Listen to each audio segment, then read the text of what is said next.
Hello, and welcome to the Dementia Capable webinar series provided by the Rosalind Carter Institute for Caregiving in partnership with the Georgia Division of Aging Services. Today's webinar will be Addressing the Stigma of Dementia, presented by Gail Alston. Gail Alston began her work at the Rosalind Carter Institute for Caregiving in 2007 as the director of the Caregiver Support Program serving the local community. In 2008, she stepped into the position of Director of Community Initiatives, where she provided leadership and technical assistance for implementing evidence-based caregiver programs around the state of Georgia. In early 2013, Gail became the first director of the RCI Training Center for Excellence, providing training, certification, and technical assistance for a menu of evidence-based caregiver support programs around the nation. Currently, Gail is also leading the Dealing with Dementia project, providing training for RCI's newly created comprehensive reference guide to dementia family and professional caregivers around the state of Georgia. Gail earned her bachelor's degree in psychology with a minor in business management from Georgia Southwestern State University and her master's degree in community counseling from Columbus State University. Before getting started, we advise having a pen and paper ready to write down any information and links to the resources as they are provided. Otherwise, you will have to view the webinar again to retrieve it later. You may pause the webinar now if needed. Remember that the link to the SurveyMonkey post-test will be pasted onto the last slide. The post-test will remain open for an indefinite amount of time. Please take it at your earliest convenience, though we encourage immediately following the webinar. A certificate can be provided when entering your email address at the end of the post-test. Welcome, Gail. Thank you, Elizabeth. And I want to thank everyone who's chosen to spend some time today learning more about dementia stigma. Together, we can defy dementia stigma, and I hope that the things you learn in this webinar today will help you to start that movement in your community. You know, living with dementia is difficult. No one will ever say otherwise. But the stigma that's associated with dementia makes it even worse. And as Teepa Snow says, dementia does not rob someone of their dignity. It's our reaction to them that does. If you have not heard of Teepa Snow somehow, if you've never seen her presentations or know of the work she's doing in the field of dementia, take a moment and jot down her name and Google her, and you'll find a number of great videos that speak to how to communicate effectively with people living with dementia and how to deal with compatible behaviors that sometimes accompany dementia. She's a great resource, and I always enjoy sharing that information with people who I know will benefit from it. So stigma, you know, the definition itself says it deprives a person of their dignity and interferes with their full participation in society. And in our society, there are a lot of things that are supporting dementia stigma. When you think about what you see in movies and television about people who are living with dementia, you generally see people who are either engaged in some of those dementia behaviors that are very disruptive, or they are in the later stages and might not even be able to communicate at all. And this has become the picture of dementia for so many people, although we know that that is not the full picture. And that's why we have negative public images when we need the more positive images that I'm going to share with you today. And that's what leads to the stereotypes. People believe that everyone with dementia acts out in a combative state or no longer able to function on any level. Then there's always fear. You know, sometimes people want to turn their back on people living with dementia because they're so afraid that they're going to end up having the disease as well. And the fear of what might be, next time it might be me, makes them want to block that out from their world altogether. And this really comes from the lack of knowledge or the lack of experience people have that they have not spent enough time around people who are living with dementia. You know, that's what happens. If you block it out, then you don't have the ability to be around people who can show you that negative picture that's painted in our media is not necessarily what's going on in the lives of our friends and family who are now diagnosed with the disease. And then there are the terms associated with dementia. You know, words really matter. And the word dementia itself can be demeaning and can lead people to consider it more of a mental health issue or a problem with their sanity, when really it's a brain disease. It's a disease of the brain. Many people now are preferring to use the words cognitive impairment, mild cognitive impairment, or middle stage or even late stage cognitive impairment. That is more of a description of what's going on. There's a disease in the brain that's impacting their cognitive abilities. You know, the cost of dementia stigma is really the issue here. First of all, because of dementia stigma, that's why so many people are reluctant to get a diagnosis. They're reluctant to seek medical attention. You know, years ago, the belief was that there was really nothing that could be done. If you have Alzheimer's, if you have one of those progressive forms of dementia, there's nothing to be done, so do you really want to know because it's such a dire diagnosis? But, you know, that's not the case anymore. Now there are medications, although we don't have a cure for it, we do have medications that can slow down the progression. So when people are, you know, experiencing some symptoms but holding off, they don't want to go see their doctor, they don't want to have that label, they're actually denying themselves access to not only pharmacological interventions, medications that might be helping them, but other services and other types of interventions that could really impact their lives as their disease progresses and even slow down the progress. It's no surprise that people feel shame and embarrassment from a dementia diagnosis, because that's what society has put on the people regarding that diagnosis.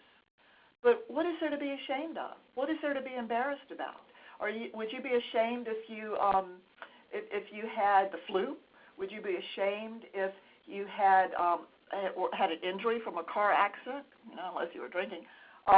So really, there should be no shame and embarrassment of a condition that no one has any control over contracting. And then there's the social isolation. As I said, when people are afraid, when people want to turn their back, when they want to pretend it doesn't exist so they don't have to face the fact that it could happen to them, they tend to abandon their friends and even family members. They avoid them. And that leaves that person in a state of isolation at a time when they need their friends and families the most. So this is a very sad outcome of dementia stigma. Also, inadequate care and support. You know, research shows that the wards where people living with dementia are housed, or the programs that address dementia, are oftentimes they're not considered the greatest place to work, and even sometimes people will try to avoid working in that field or get out of that field as soon as possible. That's one piece of what might affect make inadequate care and support. Another part is that people don't want to be identified as having dementia, so they will not reach out for the care and support that is in place. And that's a real tragedy, because that care and support can make a big difference in their quality of life throughout the progression of the disease. So what does dementia stigma look like? Well, have you ever seen someone talk to a person with dementia as if they were a child, or even worse, a disobedient child? They speak to them in baby talk, or they reprimand them as if they're children making bad choices. That's unacceptable. When someone, like doctors or friends or even family members, when they talk past it, it's like they're not even there. I have been in doctor's visits, and the doctor doesn't even acknowledge the person living with dementia and goes straight to their caregiver asking all questions. Now, it could very well be that the caregiver will have to help answer some of those questions, but that should be something that happens only after the actual patient has been given the chance to answer the questions and has been treated with the respect of acknowledging their presence. And as we talked about social isolation, friends slowly drift away and stop visiting. Time after time after time, I've heard caregivers say, you know, everybody just disappeared. One of the saddest things I ever heard a caregiver say was when Mama was diagnosed with dementia and started having some issues, you know, my church family just abandoned me. It was clear they didn't want us back in church, and they no longer visit or call, and they used to be so close with my mother, and that hurts. That hurts everybody. and it even hurts the people that have made the decision to turn away. Sometimes people, maybe they're nervous, maybe they don't know any better, but they'll kind of kid people when they find that they're repeating stories, or they roll their eyes, or they make comments that are demeaning. Now, the person living with dementia, that's the last thing they need. They're doing their best and they're trying to participate, and we need to have the grace to give them the room and the opportunity to participate without feeling like if they make a mistake, they're going to be ridiculed. Then again, when friends exclude the person with dementia as if they no longer exist, as if they have passed away, and oftentimes the caregiver is included as well. So you have that caregiver and the person living with dementia that they can be two people that sometimes feel like they're on a deserted island because they've been abandoned by people who just no longer choose to interact with them. So sad. And then perhaps what I consider one of the most damaging examples of dementia stigma is what we call prescribed disengagement. Now, that's a term that was coined by a lady named Kate Swaffer. When Kate Swaffer was 49 years old, she was diagnosed with dementia. At that time, she was told to go home, get her affairs in order, and sit around and wait to die. Her question was, why is it that one day I was studying a doctoral degree, working full-time, volunteering, raising a family, and running a household with my husband, and the next day told to give it all up, to give up life as I knew it and start living for the time I had left? And when you stop and think about it, that does sound absolutely ridiculous, doesn't it? Now, this prescribed disengagement really, it plays to all the worst elements. It emphasizes the fear, and it instills hopelessness and helplessness in the person dealing with the person who's been diagnosed, as well as their caregivers. And it really tells you, it's over, you're done. And although they could have anywhere from 10 to 20 years to live, and many of those years could continue to be productive, good quality years, they're told at the time of diagnosis to go ahead and give up. And these are Kate Swaffer's words as well. I believe that people with dementia must stay engaged in their pre-diagnosis lives for as long as possible, remain employed whilst they want to, and receive assistance and support for their disabilities as a person who's been disabled by other illness or an accident. Kate continued, she pursued and still carry out to this day non-pharmacological and positive psychosocial interventions, some more than once a day. And this is what I love. I love this quote because it says, as if it was the Olympics training of my life. And I think that that's an important idea to bring to the people that you know who are living with dementia. I don't care for exercise very much. I've never been a physically active person. But after all I've learned about the impact of exercise on forestalling dementia and also for slowing down the progression of dementia, I'm going to have to start training as if for the Olympics, because we really are training for the quality of life that we want and deserve despite any diagnosis.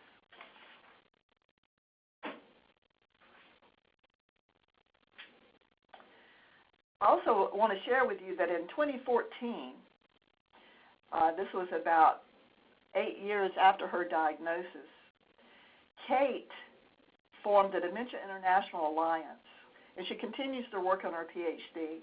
She travels around 38 countries speaking publicly. That doctor who told her back in 2009, that she should just go home and prepare to die, they even told her that she should go spend a day or two a week at a nursing home so she'd be used to it when it was time for her to go there. And Kate is not the only one.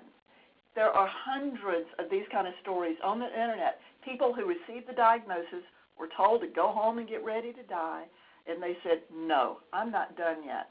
And they have found new meaning in advocating for and being an active member of society trying to overcome dementia stigma.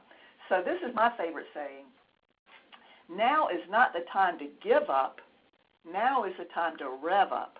Now is the time to be engaged in that training for the Olympics like Kate Swafford talks about. We need to make sure that our family, the people diagnosed with dementia hear this, and also their caregivers hear this. The disability model for managing dementia is really, you hear a little bit about it. I hope it's going to gather steam because it makes so much sense. Okay, you have a diagnosis of dementia. What do we need to do? What kind of adaptations do we need to make so that you can continue to function and to live your life as closely as possible to the pre-diagnosis? What do we need to do? It's just like if someone were to, heaven forbid, be in an accident and lose a limb, lose their arm, they wouldn't have to just go home and stay there for the rest of their lives. They would make the adaptations at their workplace and around their home so they could be able to function at the same level, just differently. That's the way we need to be looking at dementia. So we know that helping people living with dementia stay active and engaged, that sounds like a really nice thing to do. We can pat ourselves on the back. We can feel really good about it. But does it really help? Well, research says indeed it does. Very recently, I think it was in 2017, scientists analyzed 15 studies involving 718 men and women. And in those studies, these studies were about different kinds of interventions for people living with dementia. And these interventions were about providing enjoyable activities. And you see the list here of the types of activities they did. Now, they only did these activities 45 minutes for at least twice a week. That was the protocol, 45 minutes at least twice a week. That's not a whole lot of time, is it? In most cases, there were trained staff that were overseeing the activities themselves, but also the family caregivers received some training so they could learn how to develop these kinds of activities and help their loved one engage in these activities for, again, 45 minutes twice a week. And more importantly, the home caregivers that were involved in these studies told the researchers that it was not undue extra demands or strain on their time. Family caregivers are usually juggling 150 balls in the air at a time. You don't want to add more stress and strain. But as someone who used to care for my mother with dementia, I tell you what, anything that would have improved her quality of life, that would have been at the top of my list. I would have been thrilled to be able to do it. So I know that family caregivers and professional caregivers do want to engage in these kind of activities and help the person living with dementia engage in activities that are going to improve their situation and their lifestyle and maybe even slow down the progression of the disease. In fact, check this out. The researchers found that these kind of exercises improved the scores. So they tested them before they went into the program and after the program. And after the program, their memory and thinking test scores improved. They were doing better after these activities. And what they found that improvement was equivalent to a 6 to 9 month delay in worsening of symptoms. So again, slowing down the progression of the disease. How many people would love to have 6 to 9 months more where their loved one is functioning at that higher level? They also said that the people living with dementia said that they had increased feelings of well-being, a better quality of life, and it also improved communication and interactions with those around them. So oftentimes people living with dementia are stigmatized because of what they called, dementia behaviors, problem behaviors, and indeed there are sometimes people become agitated because of their dementia for good reason. They feel they're not being heard, or they're not able to communicate some other problems, so they might become agitated. But by engaging in these kinds of activities, it'll keep them able to communicate longer, and I believe that it will forestall some of those agitation behaviors that are such a problem in some. The person who's been diagnosed with dementia does not overnight turn into someone else. They're still the same person. There will be changes. I'm not saying there won't be, but there's still a lot of good living to be done, and that's what I want us to remember. Again, I know this is a repeat, but I really want people to remember this. Now is not the time to give up. Now is the time to rev up. Now, I want to talk to you a little bit about a movement that's taking place across the globe and across the nation. Dementia-Friendly America. You might have heard people talk about dementia-friendly communities. There's a lot of work being done in dementia-friendly UK, dementia-friendly Australia. I want to talk to you a little bit about this because I believe that learning about the practices of dementia-friendly agencies, dementia-friendly movement, can help you bring that very forward-thinking and very helpful information to your community or your agency. And it wants to make sure that an entire community will be equipped to support the people with dementia. Every aspect of the community needs to come together and work towards becoming that dementia-friendly community. There is a toolkit that is very helpful.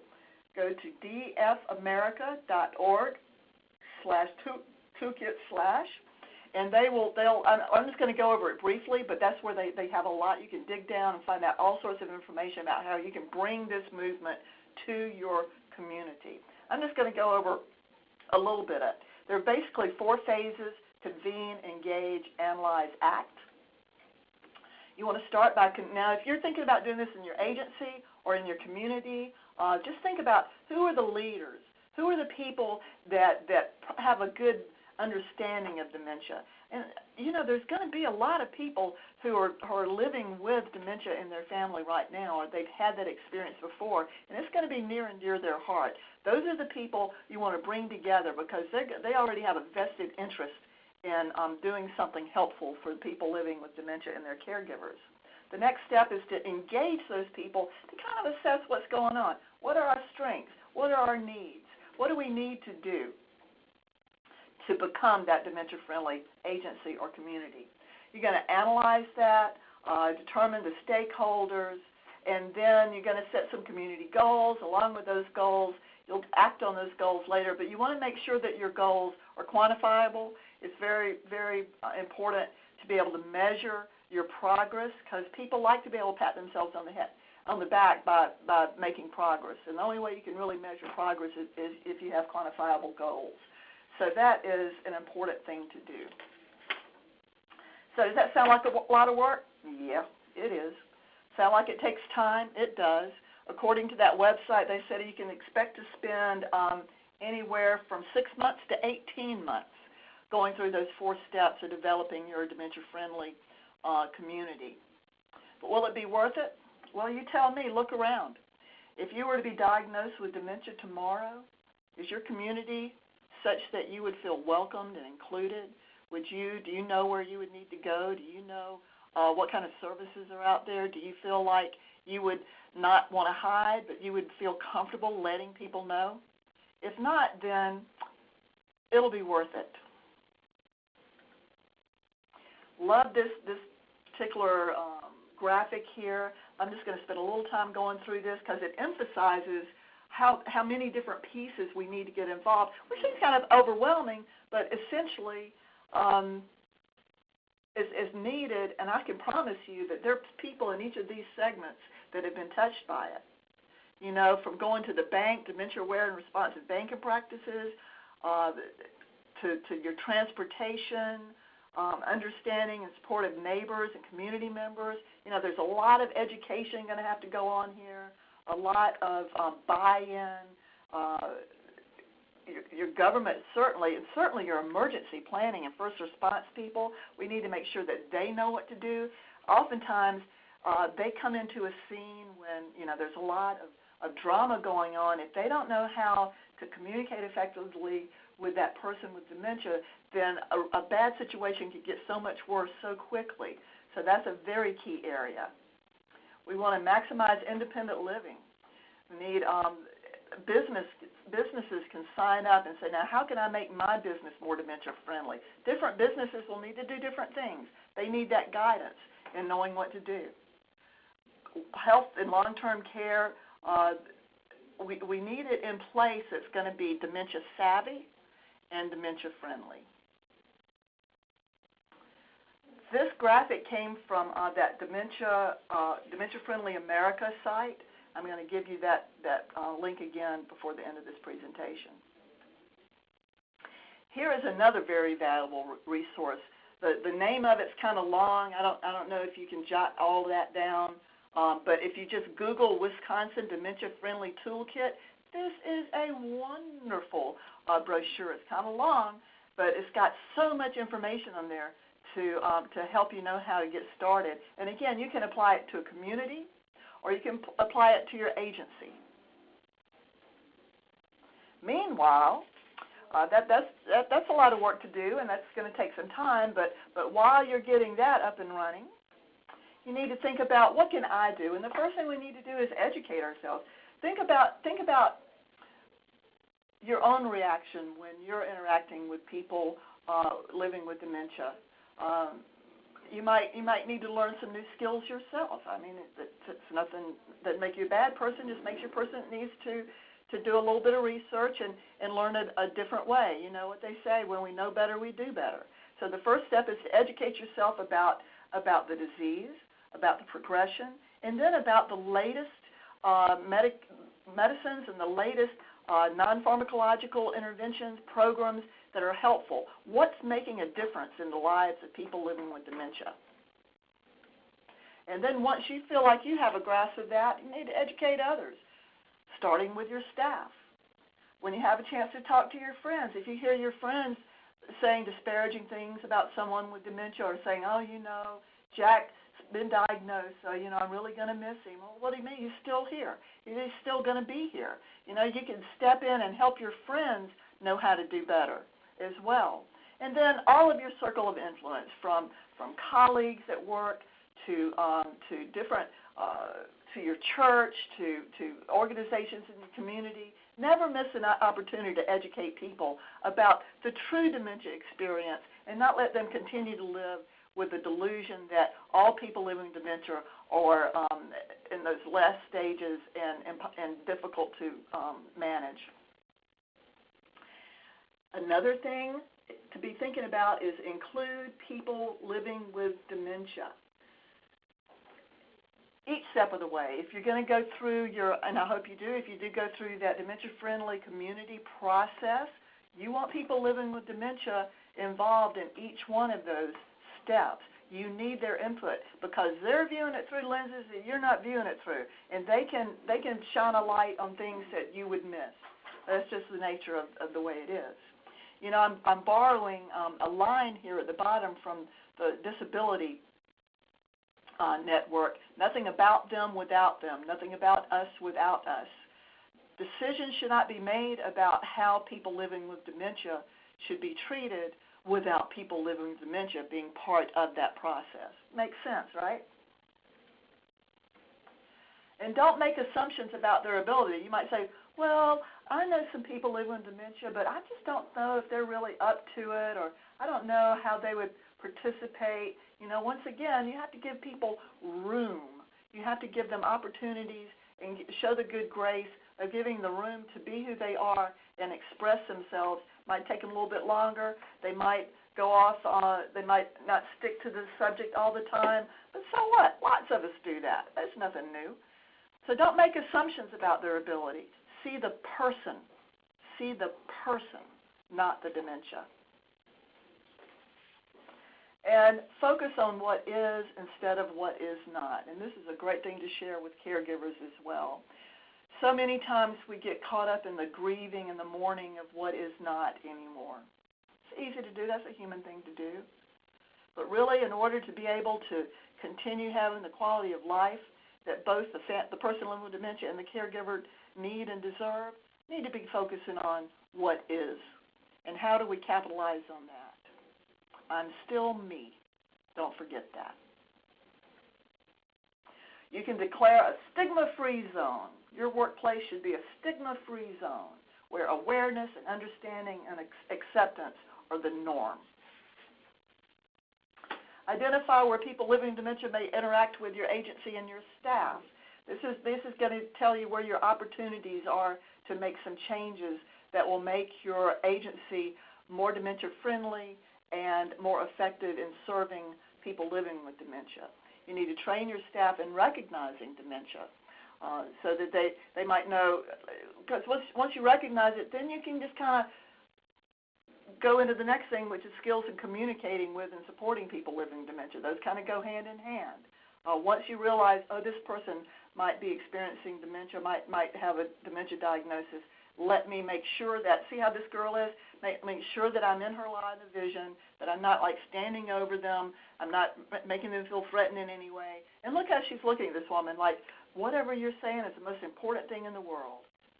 That's a good communication skill right there.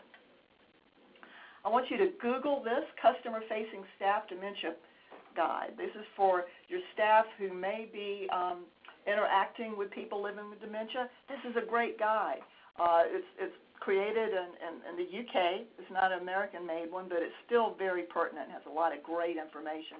I really hope that you will download it and take a look at it. Another thing to make your agency more dementia-friendly is to eliminate barriers. Just take a look at your waiting room or how you accept people into your agency for services. If the waiting room is crowded or busy or too bright or too dim, those are problems for people living with dementia. If you're in complicated intake forms, they might need someone to sit out there and help them fill it out. Inflexible scheduling of appointments. Different times of day are challenging for people living with dementia. You want to make sure that the time of day that's best for them is offered. Back to the complicated intake forms, I was at a doctor's office this week, and now everybody has those little tablets, and you're going through them. And I'm rather tech savvy because I play with technology a lot. But there was an older gentleman there who he was just so flustered, and someone did come out and help him with it. But don't assume that everybody's going to be able to use the latest and the greatest technology. They might need a little help. Then we want to make sure our people living with dementia are comfortable fully employing the services you offer. If you offer services to people living with dementia, make sure that your staff has been trained in good communication skills and also that they understand what to expect. This isn't stuff that we're born knowing. You need to be trained so that they're going to respond in the best possible way to that person living with dementia. People need their privacy protected. Again, because of dementia stigma, not everybody's going to want, they don't want everybody to know necessarily that they're receiving these services because now they've had this diagnosis. So you want to think about ways to protect their privacy as they are receiving your services. And just simplify everything. Everything should be simplified from making that first phone call to designing the care plan. Everything should be as simple as possible for that person. And provide memory supports. Most doctors' offices do this. They're going to call and remind you multiple times that you have an appointment. If you don't have that sort of thing, if you know you're serving people living with dementia, you probably need to have a system in place that you're also supporting reminders for them around their access to services. Okay. Here are just a few of the resources that I found in preparation for this webinar. All of them are good.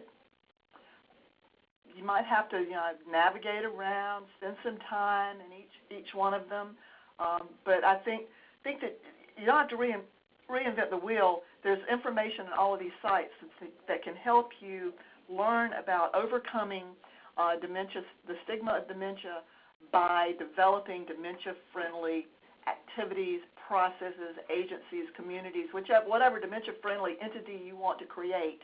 These sites will help you. And then, of course, there's also our site, the Rosalind Carter Institute. We have a number of webinars on all aspects of dementia, and that might be how you found this one here today. If if you haven't already gone through that list, I encourage you to do so, and also for your staff, because there's a lot of little tips. It's funny, just the smallest little tip can make a huge difference. I want to thank you for the time you have spent with me today. I hope that I have sparked some interest in working towards a dementia-friendly community and a dementia-friendly agency.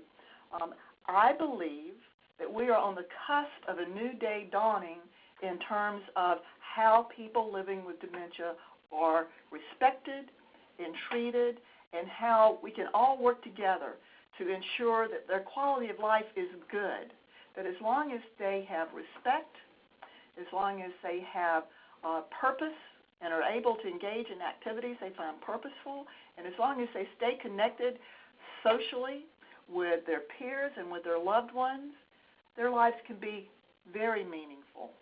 And the day of being ashamed and embarrassed of having a diagnosis of dementia will be a distant memory.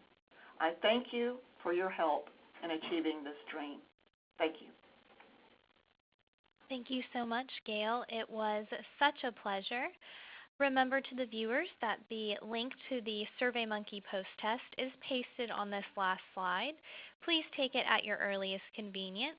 A certificate can be provided by entering your email address at the end of the post-test.